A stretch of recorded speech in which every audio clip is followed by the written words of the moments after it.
अगर आप उत्तराखंड के पहाड़ों में रहते हैं, अगर आपकी रोजी रोटी पर्यटन से जुड़ी है, अगर आप ट्रैकिंग कराते हैं, गाइड हैं, होटल चलाते हैं या फिर टैक्सी चलाते हैं या फिर होम स्टे खोलने का सपना देख रहे हैं, तो ये खबर आपके लिए बहुत ज़रूरी है।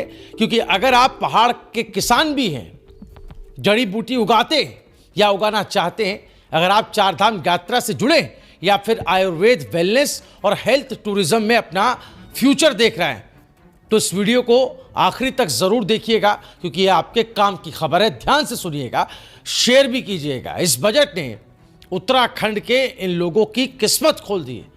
नमस्कार, आप देख रहे हैं राजकुमारी, मैं हूं आपके साथ भुवन शर्मा। बजट 2026 केंद्र सरकार का और उत्तराखंड के लिए क्या सौगात है, ये जान लीजिए, क्योंकि ये जानकारी आपको कम ही लोग बताएंगे।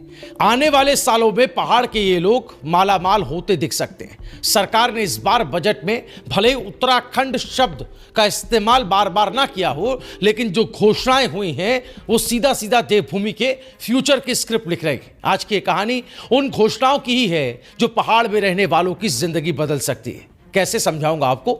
बजट की सबसे बड़ी और सबसे गेम चेंजर घोषणा के बारे में पहले बात कर लेते हैं। हिमाचल प्रदेश, उत्तराखंड और जम्मू कश्मीर, ये तीनों ही हिमालयी राज्य हैं। यहां इकोलॉजिकली सस्टेनेबल माउंटेन ट्रेल्स का विकास किया जाएगा। खबर आ रही है कि ऐसे ट्रैकिंग और हाइकिंग रूट्स बनाए जाएंगे जो पर्यावरण को नुकसान ना पहुंचाएं, लोकल लोगों की रोजी रोटी बने और विदेशों जैसी ट्रैकिंग फील दें। अब जरा सोचिएगा, आज तक उत्तराखंड की पहचान क्या रही है? पहचान रही है चार धाम, हिमालय, बुग्याल, उसके ग्लेशियर। लेकिन सुविधाओं के नाम पर क्या? Mark trails, toilets, safety, guide, training, यही उत्तराखंड पीछे रह जाता था। अब बजट ये कहता है कि नो मोर कच्चे रास्ते, अब होंगे इंटरनेशनल लेवल के ट्रेल्स। इसका फायदा किसे होगा, आप ये भी समझ लीजिए। गांव के युवाओं को फायदा होगा, ट्रैकिंग गाइड्स का जो काम करते हैं, होम स्टे मालिकों को फायदा होगा, होटल्स, ढाबे, टैक्सी वालों को इसका फायदा होगा, और चार धाम के आसपास के इलाकों को, चार धाम के आसपास नए ट्रैकिंग सर्किट बनेंगे, भीड़ डाइवर्ट होगी और लोकल इकोनॉमी को सीधा बूस्ट मिलेगा। यह इसका फायदा होगा। अब तक पहाड़ में गाइड बनना मतलब थोड़ी सी जानकारी होना, थोड़ा सा एक्सपीरियंस होना, भगवान भरोसे टूर हो जाना।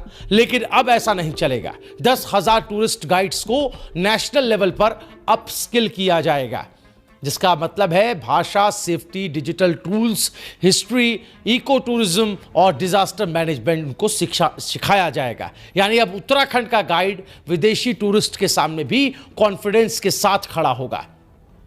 अब इसका सीधा असर क्या पड़ेगा, यह भी समझ लीजिए। गाइड्स की कमाई बढ़ेगी, जाहिर है लोकल युवाओं को नौकरी मिलेगी, पलायन पर ब्रेक लगेगा, चार धाम और एडवेंचर टूरिज्म को भी मजबूती मिलेगी। अब बजट में एक और बड़ी बात जिसको नोट करना जरूरी है, national destination digital knowledge grid.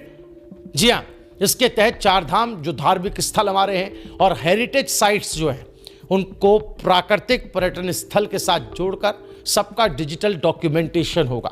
यानी रूट की जानकारी, भीड़ का डेटा, मौसम की अपडेट, सेफ्टी के अलर्ट, वर्चुअल गाइडेंस, और अब श्रद्धालु अंधेरे में नहीं आएंगे। जी हाँ, जानकारी के साथ ही उनकी यात्रा हो पाएगी। सब कुछ आपके फोन में आपके पास होगा। अब आते हैं उस सेक्टर पर जिसके बिना पहाड़ का विकास अधूरा है। बात होगी इंफ्रास्ट्रक्चर और कनेक्टिविटी की। इस बजट में सड़क, पुल, टनल, रोपवे, ग्रामीण कनेक्टिविटी, सब पर जोर है। चार धाम ऑल वेदर रोड प्रोजेक्ट, उसकी फंडिंग भी जारी रहने की उम्मीद है।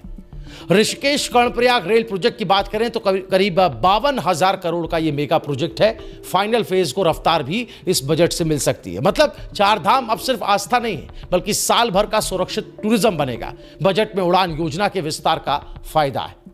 पिथौरागढ़, गौचर, चिन्यालीसौड़, इन छोटे एयरपोर्ट्स को बूस्ट मिलेगा। इसका मतलब होगा कि टूरिस्ट सीधे पहुंचेंगे, बॉर्डर एरिया मजबूत होगा हमारा, इमरजेंसी मेडिकल सर्विसेज तेज होंगी, चार धाम यात्रा का प्रेशर भी कम होगा। अब जरा ध्यान दीजिएगा, यह सेक्शन उत्तराखंड के लिए सोने पर सुहागा है। स्वास्थ्य की बात होगी। स्वास्थ्य मंत्रालय को 10% बढ़ोतरी, 5 regional medical hubs PPP model पर, और इन हब्स में मेडिकल टूरिज्म होगा, आयुष सेंटर्स होंगे, डायग्नोस्टिक्स होगा, रिहेबिलिटेशन होगा, इंटरनेशनल पेशेंट्स भी आएंगे। अब सोचिए, जहां हिमालय, शुद्ध हवा है, जहां आयुर्वेद है, यहां योग है, वहीं अगर मेडिकल टूरिज्म बने तो उसका फायदा किसे होगा? उत्तराखंड के लोकल लोगों को, स्थानीय लोगों को रोजगार मिलेगा। होम स्टे, अस्पताल, आयुर्वेदिक इंडस्ट्री, एम्स ऋषिकेश को भी सामान्य बढ़ोतरी मिलने की उम्मीद है। हर जिले में ट्रॉमा सेंटर, चारधाम हादसों में गोल्डन आवर्स में इलाज होगा।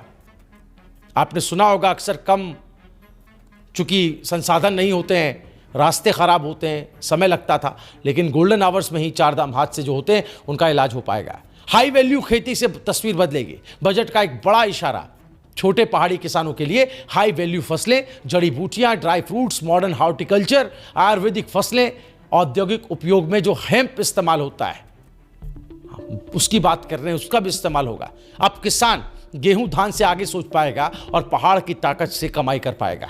लेकिन सवाल भी है, कुछ विशेषज्ञ जैसे कि अनूप नौटियाल कहते हैं कि हिमालयी राज्यों के लिए कोई स्पेसिफिक ग्रीन बोनस नहीं, सब कुछ फॉर्मूला बेस्ड चल रहा है। यानी घोषणाएं वाकई शानदार है, लेकिन असली परीक्षा जमीन पर होगी। बजट ने रास्ता जरूर दिखाया, अब जिम्मेदारी सिस्टम और सरकार की है। अगर ये घोषणाएं सही तरीके से लागू हुई, पर्यावरण को ध्यान में रखकर हुई और लोकल को प्राथमिकता मिली, तो उत्तराखंड का पहाड़ सिर्फ सुंदर नहीं, समृद्ध भी बनेगा। और अब आपकी बारी। अगर आपको लगता है ये बजट उत्तराखंड के लिए गेम चेंजर साबित हो सकता है, ये कहानी पहाड़ के हर युवा तक पहुंचनी चाहिए, तो इस वीडियो को लाइक कीजिएगा, शेयर करें, कमेंट में बताएं कि आपके इलाके को किस योजना में सबसे ज्यादा फायदा होगा। और ऐसी दमदार जमीनी और पहाड़ की खबरों के लिए हमारे चैनल रायशुमारी को अभी सब्सक्राइब करें। नमस्कार।